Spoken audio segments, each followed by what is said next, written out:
Hello everyone, welcome back to my YouTube channel. तो आज हम लोग इस लेक्चर में क्लास 9th का मैथमेटिक्स पढ़ने वाले हैं और क्लास 9th का एक बहुत ही important topic that is lines and angle.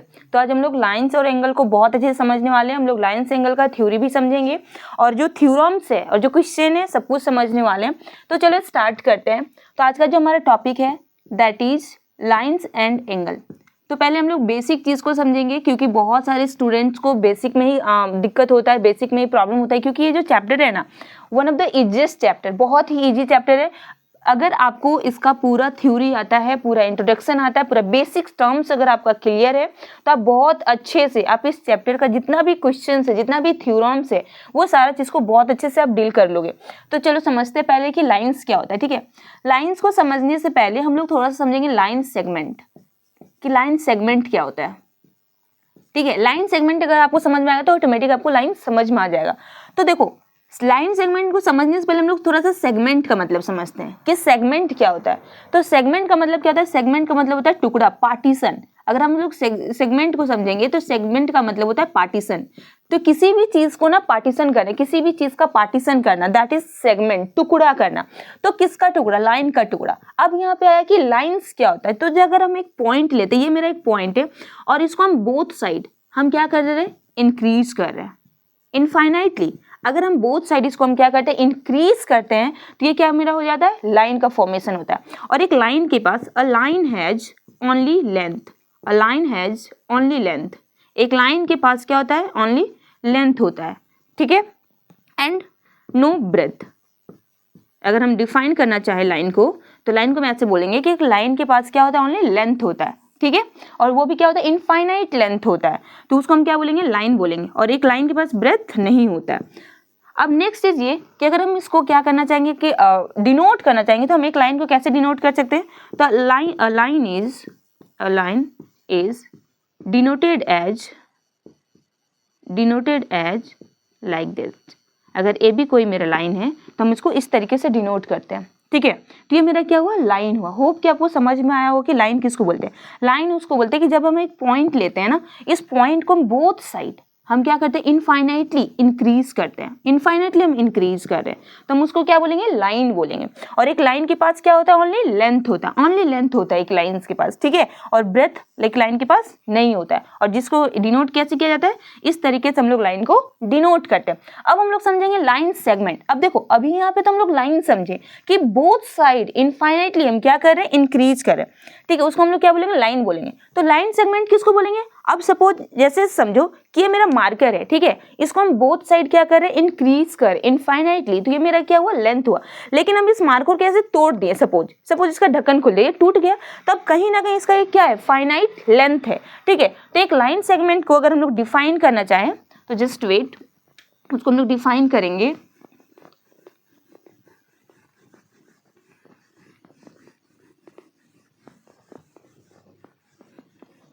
ठीक है, अगर एक लाइन सेगमेंट को डिफाइन करना होगा तो ये भी एक क्या आता है? पार्ट होता है किसका? लाइन का। तो a line segment is a part of line and it has finite length. इसके पास क्या होता है? फाइनाइट लेंथ होता है। ठीक है, और नेक्स्ट it is denoted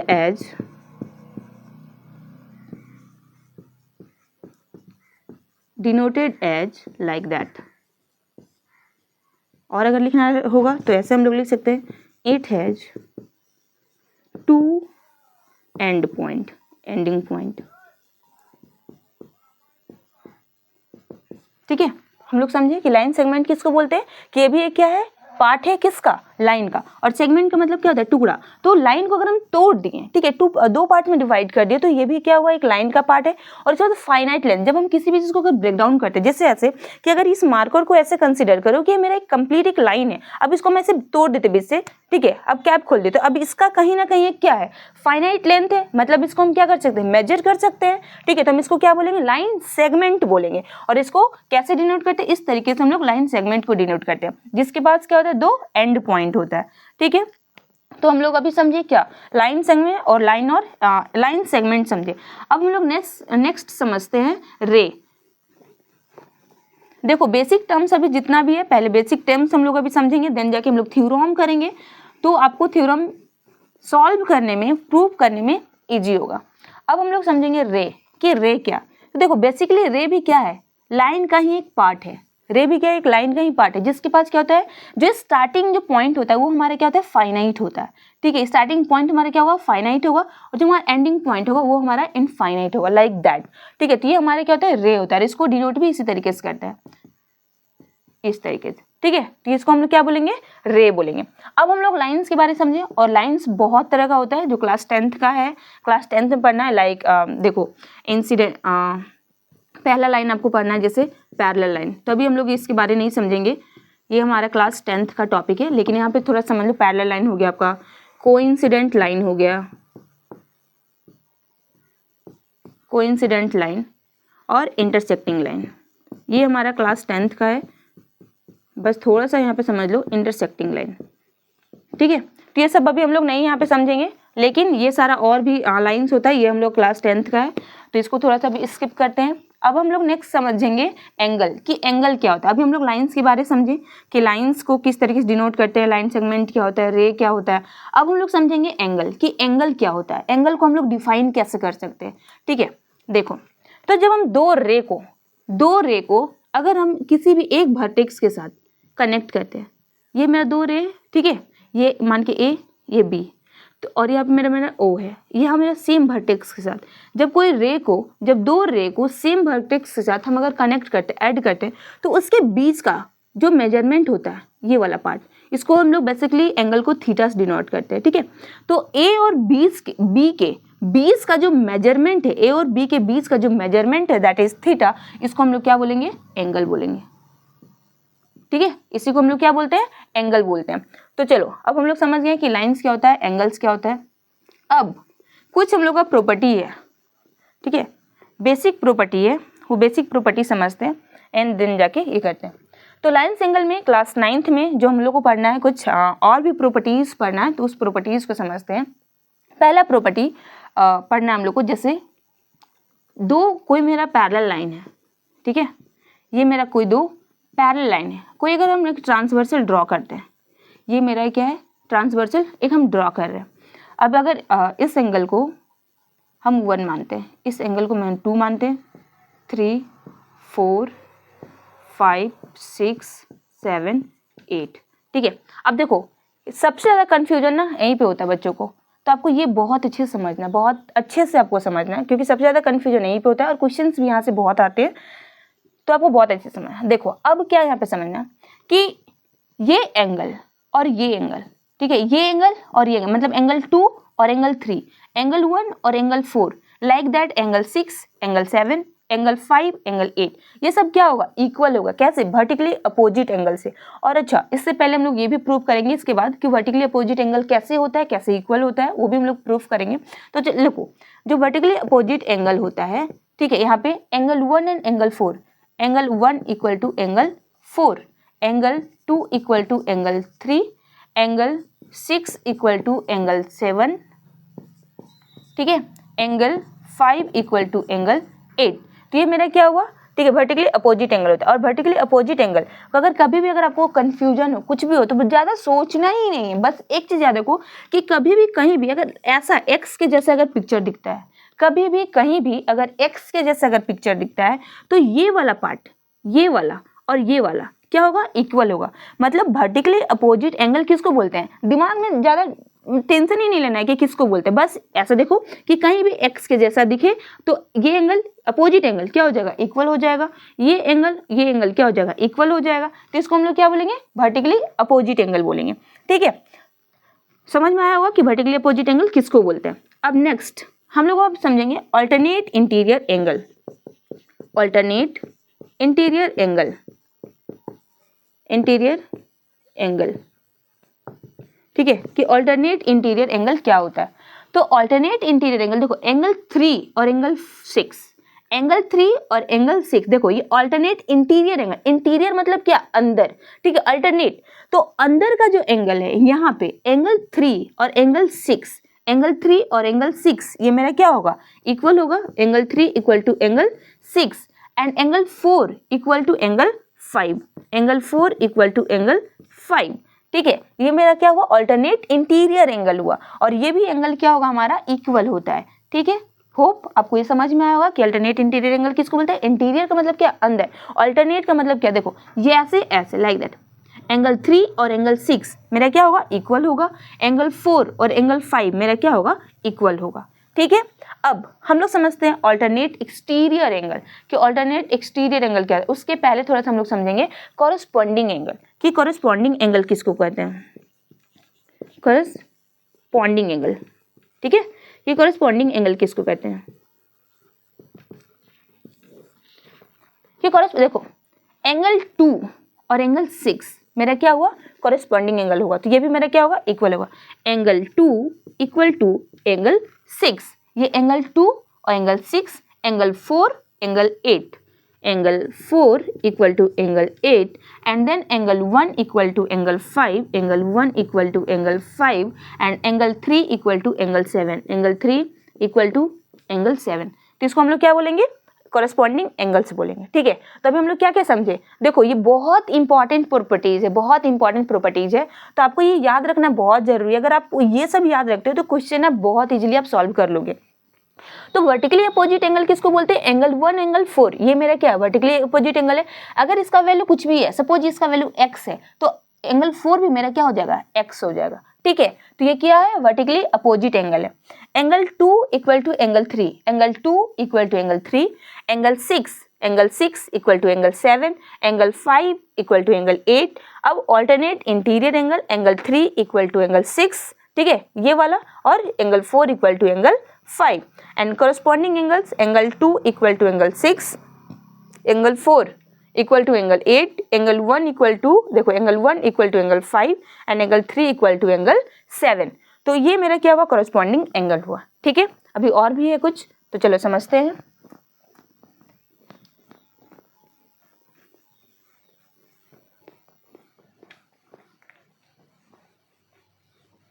अब हम नेक्स्ट समझते हैं, ठीक है, कॉन्जिक्यूटिव एंगल या फिर interior angle on same side. देखो interior angle on same side, ये जो मेरा होता है ना interior angle on same side, जैसे एंगल 4 प्लस एंगल 6, देखो इंटीरियर एंगल है मेरा किधर, ऑन सेम साइड का जो मेरा इंटीरियर एंगल होगा ना वो किसके इक्वल होता है, 180 के इक्वल होता है, मतलब angle 4 plus angle 6 equal to 180, ठीक है, ये मेरा क्या होता है, interior angle on same side वो किसका इक्वल होता है, 180 के इक्वल होता है। जैसे हम यहाँ पे बोल सकते हैं angle 3 plus angle 5, angle 3 plus angle 5 equal to 180, तो ये किसके इक्वल होता है, 180 के इक्वल होता है। इसको हम लोग क्या बोलते हैं, interior angle on same side या फिर कॉन्जिक्यूटिव एंगल, इसको हम लोग और क्या बोल सकते हैं, कॉन्जिक्यूटिव एंगल, ठीक है। चलो तो हम लोग जो भी मेन जो भी बेसिक प्रॉपर्टीज था वो बेसिक प्रॉपर्टीज अभी हम लोग समझे। अब हम लोग और भी बेसिक है जो चलो अब और समझते हैं।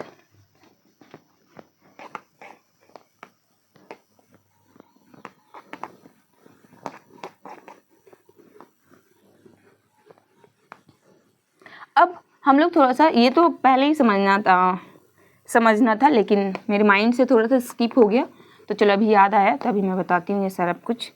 अब हम लोग समझेंगे, जैसे हम लोग अभी लाइंस एंगल समझे थे, लाइन सेगमेंट समझे थे, एंगल समझे थे, अभी हम लोग कुछ बेसिक प्रॉपर्टीज समझे। उससे पहले भी हम लोग को एक और भी कुछ पॉइंट समझना, that is types of angles, उसके बाद एडजेसेंट एंगल क्या होता है, टाइप्स ऑफ एंगल क्या है, ठीक है, तो हम लोग चलो वो थोड़ा समझ लेते हैं। तो पहला अब हम लोग समझेंगे टाइप्स ऑफ एंगल, कि टाइप्स ऑफ एंगल क्या होता है, टाइप्स ऑफ एंगल, ठीक है। तो पहला जो हमारा होता है वो होता है हमारा एक्यूट एंगल, ठीक है, एक्यूट एंगल। दूसरा हमारा होता है राइट एंगल, दूसरा क्या है हमारा राइट एंगल, ठीक है। थर्ड हमारा है obtuse angle, obtuse angle, obtuse angle. Fourth हमारा है straight angle, straight angle, straight angle. Fifth हमारा है reflex angle, reflex angle. Sixth हमारा है complete angle, complete angle. And sixth complete angle है। उसके बाद अब हम लोग थोड़ा सा ये समझ लेते हैं। देखो अक्यूट एंगल किसको बोलते हैं कि यहाँ पे अक्यूट, जैसे देखो अगर एक हम लाइन ड्रॉ किए, ठीक है, अब हम एक लाइन ड्रॉ किए, एकदम याद रखो। अगर अब यहाँ पे समझो ये चीज जो भी हम बता रहे हैं ना, इस चीज को ना याद रखना। इस चीज को अगर याद रखे ना, ये पूरा लाइन, ये पूरा एंगल आपका पूरा क्लियर हो जाएगा। बस अब ध्यान यहाँ पे दो कि मैं कैसे इस चीज को डिफाइन कर रही हूँ, कैसे इस चीज को मैं समझा रही हूँ। अगर इसको आप समझ गए ना तो इतना सब कुछ आपको क्लियर हो जाएगा। अब देखो यहाँ पे अगर हमें कोई लाइन अगर ड्रॉ करते हैं, ठीक है, अगर हम एकदम बेसिकली एकदम छोटा सा एकदम ध्यान लो, ये हम ड्रॉ किए, एक हम एक परपेंडिकुलर लाइन ड्रॉ करते हैं। ये मेरा एक परपेंडिकुलर लाइन है, ठीक है। अब इसको मेरा क्या हुआ, ये 0 डिग्री है, ये मेरा कितना 90 डिग्री, ये तो सब लोग जानते हैं। और ये मेरा 180 डिग्री है, फिर जाएगा 270 डिग्री, और फिर यहाँ पे कितना आएगा 360 डिग्री, ठीक है। इस तरीके से रोटेट होता है कंप्लीट एंगल यहाँ पे। अब 0 डिग्री से लेके 90 डिग्री एकदम इसी फॉर्म में याद रखना, acute, right, obtuse, straight, reflex and complete angle. अब 0 डिग्री से लेके 90 डिग्री के बीच लाइक दैट, ये वाला एंगल, ये इस तरीका अगर यहाँ पे होगा तो हम इसको क्या बोलेंगे, अक्यूट एंगल बोलेंगे। क्या इसको बोलेंगे, अक्यूट एंगल। मतलब ये क्या होना चाहिए, 0 डिग्री से बड़ा और 90 डिग्री से छोटा, ठीक है। 0 डिग्री से बड़ा होना चाहिए और 90 डिग्री से क्या होना चाहिए, छोटा होना चाहिए। और जैसे ही 90 डिग्री पे आ जाएगा, जैसे ही 90 डिग्री, जैसे 89.999 एंड जैसे ही वो 90 पे आ जाएगा, ये हमारा क्या हो जाएगा, राइट एंगल, ठीक है। ये मेरा क्या कहलाएगा, राइट एंगल कहलाएगा।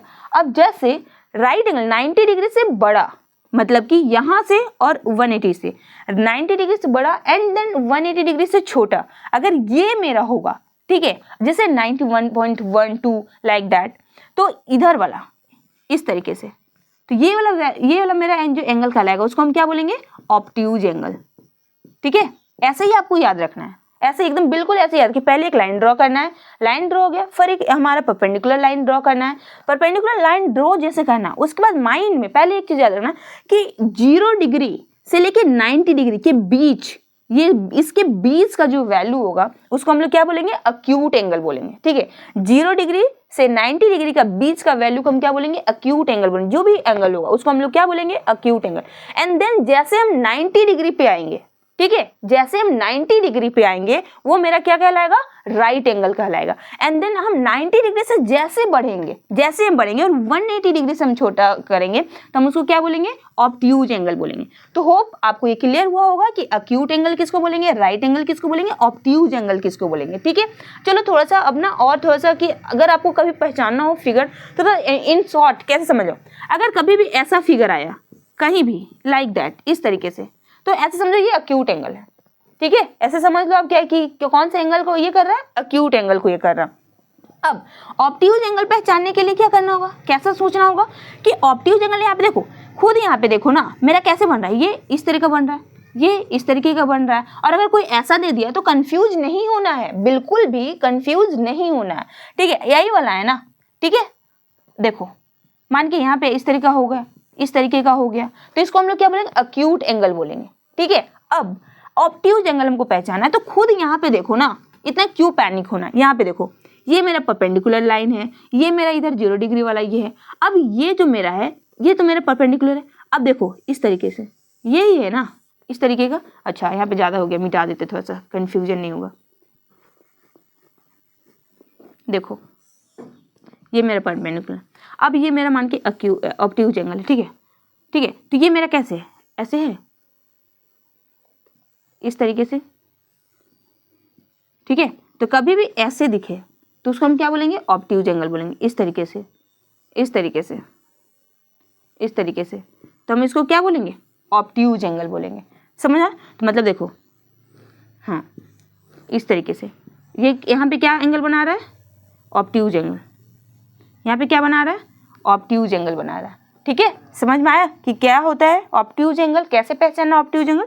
तो इस तरीके का रहेगा। ठीक है, इस तरीके का रहेगा, तो हम इसको क्या बोलेंगे, ऑब्ट्यूज एंगल बोलेंगे। अच्छा एक चीज और, अगर यहाँ पे कि एक ऐसे ट्राइंगल में, अच्छा वो ट्राइंगल का ये है, उसको छोड़ दो, ट्राइंगल चैप्टर में बताऊंगी कि एक ट्राइंगल में या फिर आइसोसेलेस ट्राइंगल में इक्विलेटरल है कि कितना एक्यूट एंगल होता है, कितना ऑब्ट्यूज एंगल होता है। ठीक है, ये सब ट्राइंगल में बताऊंगी। चलो, तो ये क्लियर हुआ कि ऑब्ट्यूज एंगल किसको, राइट एंगल किसको, एक्यूट एंगल किसको।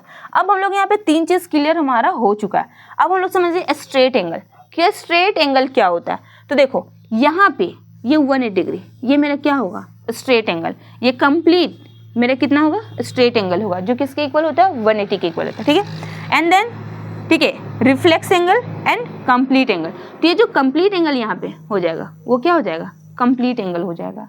ठीक है, अब हम लोग समझेंगे रिफ्लेक्स एंगल, कि रिफ्लेक्स क्या होता है। देखो अब यहाँ पे सपोज ये मेरा, ठीक है, स्ट्रेट एंगल है, यहाँ पे हम 90 डिग्री ये कर रहे हैं, राइट एंगल। ठीक है, इधर मेरा एक्यूट एंगल है, हम लाइक ऐसे करते हैं, तो ये मेरा क्या हो जाएगा, ऑब्ट्यूज एंगल होगा। अब हमको रिफ्लेक्स एंगल यहाँ पे इस तरीके से, तो ये वाला जो पार्ट है ये, ठीक है, वो हमारा क्या हो जाएगा, रिफ्लेक्स एंगल हो जाएगा। इसी को हम लोग क्या बोलेंगे, रिफ्लेक्स एंगल बोलेंगे। तो ठीक है, समझ में आया कि कंप्लीट एंगल क्या है, रिफ्लेक्स एंगल क्या। अभी हम लोग एंगल्स को समझे, इतने सारे टाइप्स ऑफ एंगल समझे। अब हम लोग समझते हैं ना थोड़ा सा कि लिनियर पेयर क्या होता है, एडजेसेंट एंगल क्या होता है, क्योंकि बहुत इंपॉर्टेंट है ये सब चीज। अब हम लोग समझेंगे थोड़ा सा एडजेसेंट एंगल, कि एडजेसेंट एंगल किसको बोलते हैं। एडजेसेंट का मतलब क्या होता है, आमने सामने। ठीक है, एडजेसेंट वर्ड से क्या पता चल रहा है, आमने सामने का एंगल। चलो तो समझते हैं। अभी हम लोग रे समझे हैं, तो रे अभी ध्यान में रखना, ठीक है, कि रे किसको बोलते हैं। अब देखो, अभी हम लोग रे समझे थे, रे क्या है, इस तरीके से जब एक कॉमन वर्टेक्स से, ठीक है, हम दो रे को ये करते हैं, यहाँ हमारा बनता है वो क्या होता है, एंगल होता है। इसको याद रखना। अब हम लोग समझेंगे एडजेसेंट एंगल, कि एडजेसेंट एंगल किसको बोलते हैं, एडजेसेंट एंगल। ठीक है, अब देखो कॉमन वर्टेक्स से जब हम रे को कनेक्ट करते हैं, अगर और एक रे हम ड्रॉ करते हैं, ठीक है, और एक रे हम ड्रॉ करें, अब यहाँ पे हमको फाइंड करना है एडजेसेंट एंगल। तो एडजेसेंट एंगल हम कैसे फाइंड करेंगे, जब, याद रखो बस एक चीज याद रखना है कि जब वर्टेक्स मेरा सेम होगा और मेरा आर्म, ये जो आर्म होगा, ठीक है, अगर वो सेम हुआ और जो मेरा एंगल बना रहा है, सपोज और एक हम ड्रॉ कर दे। अब देखो, अगर हमको देखना है कि अब यहाँ पे हमको क्या फाइंड करना है, देखो आर डी शर्मा का जब आप ये चैप्टर निकालोगे ना, तो बहुत सारा ऐसे ही दिया रहेगा और आपको वहाँ पे ना एडजेसेंट एंगल फाइंड करने के लिए दिया हुआ है। ठीक है, कि एडजेसेंट एंगल फाइंड करो। तो ये समझना बहुत इंपॉर्टेंट है कि एडजेसेंट एंगल किसको कहते हैं। अब देखो ये मेरा कॉमन वर्टेक्स है, यहाँ से मेरा 4 आर्म निकला हुआ, सॉरी रे मेरा ये हुआ। अब यहाँ पे हमको फाइंड करना है एडजेसेंट एंगल, तो इसको समझो। अब देखो इसको हम ए बी सी डी, ये मेरा ओ है सपोज कंसिडर कर, ठीक है। Angle A O B, angle B O C, angle C O D, ठीक है, ये मेरे हम 3 यहाँ पे एंगल लिखे, ठीक है, 3 चीज ये किया। अब देखो ए ओ बी ये वाला पार्ट, अब बी ओ सी ये वाला एंगल, मतलब अगर ए ओ बी अगर हमको बनाना है तो हमको ओ बी चाहिए ही चाहिए। ठीक है, ओ बी हमको कंपलसरी है, मतलब मैंडेटरी है कि जब तक ओ बी नहीं होगा ना मेरा ए ओ बी एंगल बनेगा ही नहीं बनेगा। बी ओ सी के लिए भी हमको क्या चाहिए, ओ बी चाहिए, मतलब ये एंगल, इस एंगल को और इस एंगल को बनाने के लिए ओ बी हमको चाहिए ही चाहिए। तो यहाँ पे हम क्या कह सकते हैं कि ओ बी मेरा क्या है, कॉमन पार्ट है, मेरा ओ बी क्या है, कॉमन कॉमन आर्म है। ठीक है, तो अब ये एंगल और इस एंगल को हम क्या बोलेंगे, एडजेसेंट एंगल बोलेंगे। ये दोनों एंगल को हम क्या बोलेंगे, एडजेसेंट एंगल बोलेंगे। समझ में आया कि क्यों बोले। देखो ये दोनों एंगल बनने के लिए जो कॉमन मेरा आर्म लग रहा है, मतलब सिंपल समझो कि कोई 2 एंगल बनाने के लिए जब मेरा कॉमन आर्म का ये नीड होता है और कॉमन आर्म से मेरा 2 एंगल अगर बन रहा है तो वो दोनों एंगल को हम क्या बोलेंगे, एडजेसेंट एंगल बोलेंगे। अच्छा ठीक है, आपसे एक सवाल है, आप लोग से एक सवाल है, ठीक है, आप लोग ये बताओ मुझे कि ये एंगल और ये एंगल एडजेसेंट होगा क्या। थोड़ा सा इस वीडियो को पॉज करो 2 सेकंड के लिए और बताओ कि ये और ये एंगल क्या मेरा एडजेसेंट एंगल होगा। ओके देखो, तो ये एंगल और ये एंगल मेरा एडजेसेंट एंगल नहीं होगा। क्यों नहीं होगा ये समझो। एंगल AOB, देखो एंगल AOB, अगर एंगल AOB लेते हो और एंगल COD, अब देखो कहीं भी कॉमन आर्म है क्या?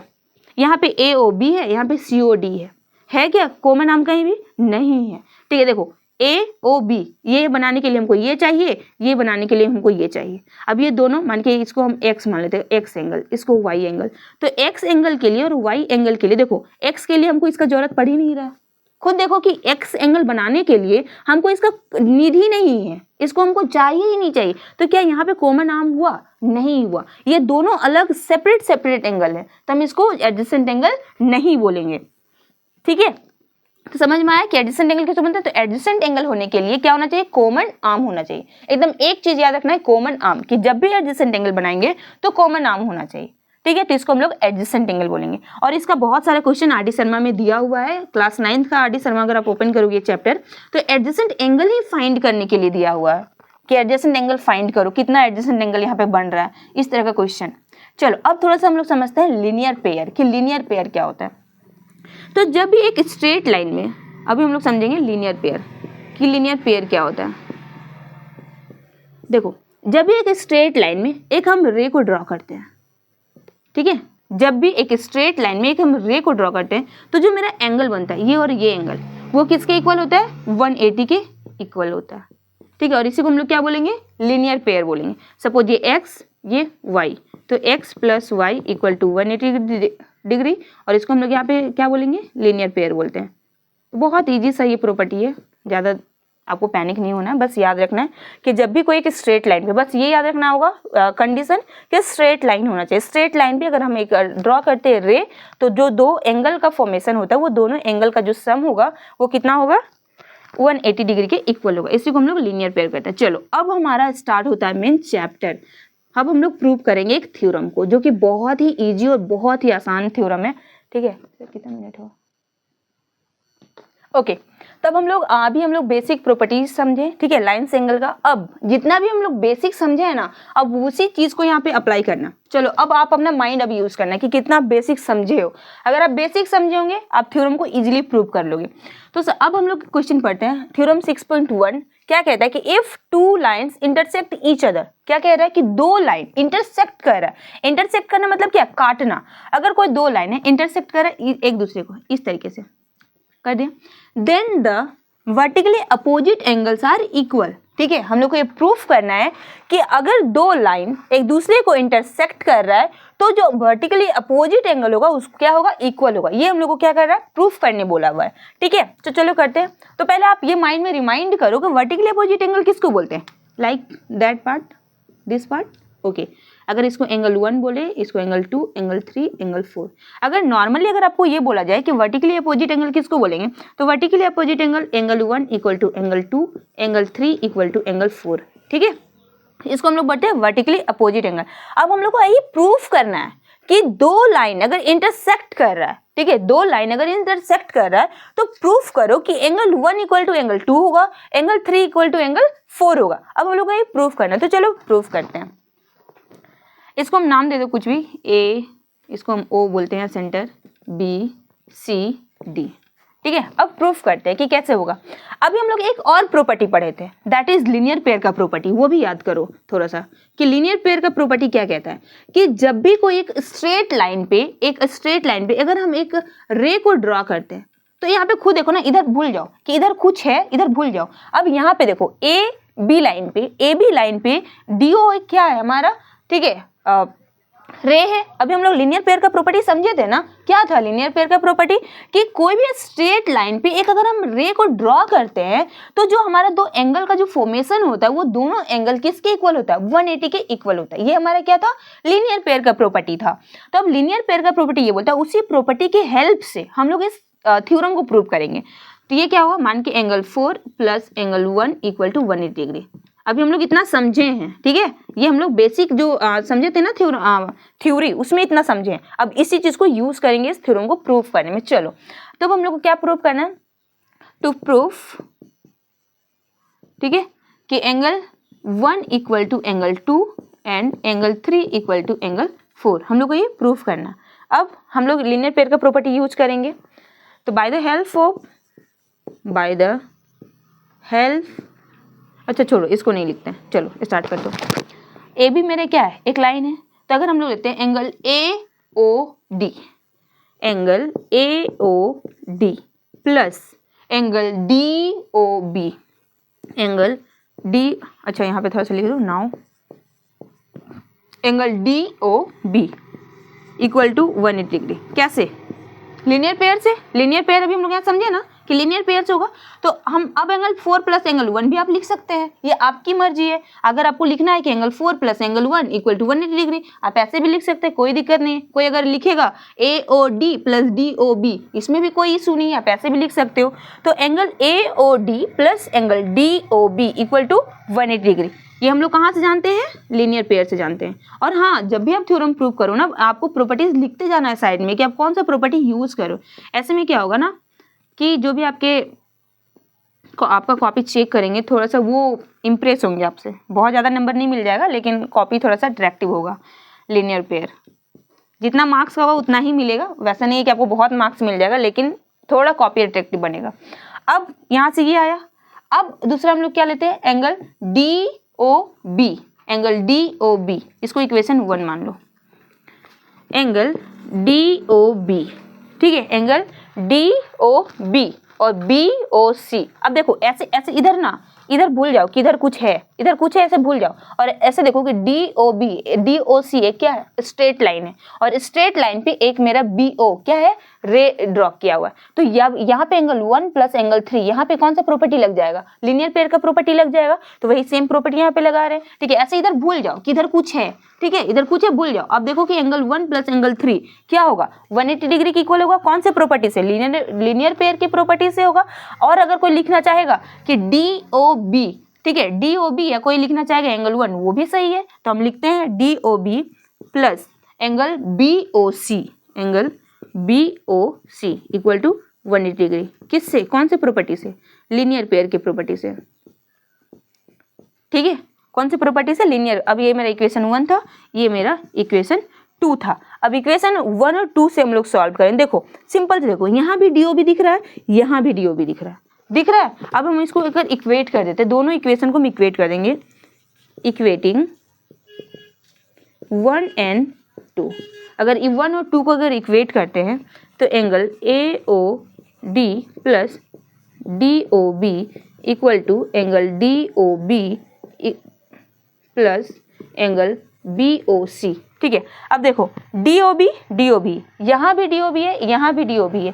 तो अब अगर हम इसको अगर इधर करते हैं तो हम लोग जानते हैं कि इक्वल के इधर या राइट या लेफ्ट, अगर कुछ भी पॉजिटिव चीज होता है नेगेटिव में होता है, नेगेटिव होता है पॉजिटिव में चेंज हो जाता है। तो डी ओ बी और डी ओ बी मेरा क्या हो जाएगा? कंप्लीट खत्म हो जाएगा। तो क्या बचेगा? Angle A O D equal to angle B O C. अब देखो ध्यान दो यहाँ पे कि ए ओ डी मेरा क्या है? ए ओ डी एंगल 4 है, ठीक है, मतलब कि angle 4 equal to B O C मेरा क्या है? B O C angle 3। आया? प्रूफ हुआ। अभी हम लोग यहाँ प्रूफ यहाँ पे लिख चुके थे, ठीक है। अब यहाँ पे देखो, ठीक है, कि एंगल 3 इक्वल टू एंगल 4, ये मेरा था ना वर्टिकली अपोजिट एंगल। अब यहाँ पे प्रूफ किए ना कि angle A O D equal to angle B O C, हो गया प्रूफ। ऐसे ही हम लोग अब नेक्स्ट को प्रूव करेंगे, एंगल 1 और एंगल 2 को प्रूव करेंगे, ठीक है। अब अगर इतना अगर आपको समझ में आया है तो वीडियो को पॉज करो और एंगल 1 और एंगल 2 को आप खुद प्रूव करो, ठीक है। चलो अब हम लोग नेक्स्ट प्रूव करते हैं। और अगर आपको इतना क्लियर हुआ है, आप समझ चुके हो, तो आप खुद इस वीडियो को पॉज करो और एंगल 1 और एंगल 2 को प्रूव करो आप। चलो अब हम लोग एंगल 1 और एंगल 2 को प्रूव करते हैं। तो एंगल 1 और एंगल 2 को लेने के लिए देखो सबसे इंपॉर्टेंट ना थ्योरम को प्रूव, किसी भी थ्योरम को प्रूव करने के लिए ना सोचना इंपॉर्टेंट होता है कि कैसे सोचना है। अब अगर इस थ्योरम को कोई बच्चा अगर प्रूव करना है जो न्यूली है इस चैप्टर में, तो उसको सोचना है कि कैसे हम इस चैप्टर को इसको प्रूव करेंगे। तो देखो एंगल 1 और एंगल 2 को प्रूव करना है तो माइंड में इतना स्ट्राइक होना चाहिए ना बेसिक टर्म्स को जानने के बाद कि एंगल 1 और एंगल 2 को प्रूव करना है, मतलब एंगल 1 और एंगल 2 जब भी हम एंगल लेंगे तो उसमें आना चाहिए और एक्स्ट्रा भी आना चाहिए। अब देखो डी ओ बी को लेंगे, ठीक है, डी ओ बी। अब ऐसे समझो कि डी ओ बी ले रहे हैं तो इधर भूल जाओ ऐसे, तो एक स्ट्रेट लाइन पे एक मेरा रे गया तो यहाँ पे क्या लग गया, ठीक है, क्या लगा बताओ? लीनियर पेयर लगा। तो D O B B O C, देखो एंगल अगेन ठीक है, angle DOB plus angle BOC equal to 180 degree. क्या लगा, कौन सा प्रॉपर्टी याद करो जल्दी से, लीनियर पेयर का प्रॉपर्टी। ठीक है, इसको इक्वेशन 1 मान लो। एंड अगेन देखो, अब एंगल 1 और एंगल 3 ले लें। अब देखो BOC हम लोग इसको लेंगे, BOC plus COA equal to 180 degree. इसको इक्वेशन 2 कंसिडर करो। ये भी मेरा कौन सा प्रॉपर्टी यहाँ पे लगा, लीनियर पेयर का प्रॉपर्टी लगा। ठीक है, लीनियर पेयर का प्रॉपर्टी लगा तो BOC प्लस COA, देखो अब हो गया। अब वही सेम चीज जो भी हम लोग प्रीवियस ईयर में किए थे, इक्वेटिंग इक्वेशन 1 एंड इक्वेशन 2। अब इक्वेशन 1 एंड इक्वेशन 2 को हम लोग क्या करेंगे, इक्वेट करेंगे। तो angle DOB plus angle BOC equal to angle BOC plus angle COA। ठीक है, अब देखो यहाँ पे, अब ये और ये मेरा क्या हो जाएगा, खत्म हो जाएगा। खत्म कर दो, क्या निकला, DOB equal to angle COA। अब देखो DOB मेरा क्या है यहाँ पे, देखो DOB एंगल 1 है। ठीक है, एंगल 1 इक्वल टू COA क्या है, एंगल 2 है। आया, अभी हम लोग पहले ही लिख लिए थे कि ठीक है कि एंगल 1 एंगल 2 क्या है, मेरा वर्टिकली अपोजिट एंगल है। तो हम लोग प्रूफ कर दें कि एंगल 1 और एंगल 2 भी क्या है, वर्टिकली अपोजिट एंगल है।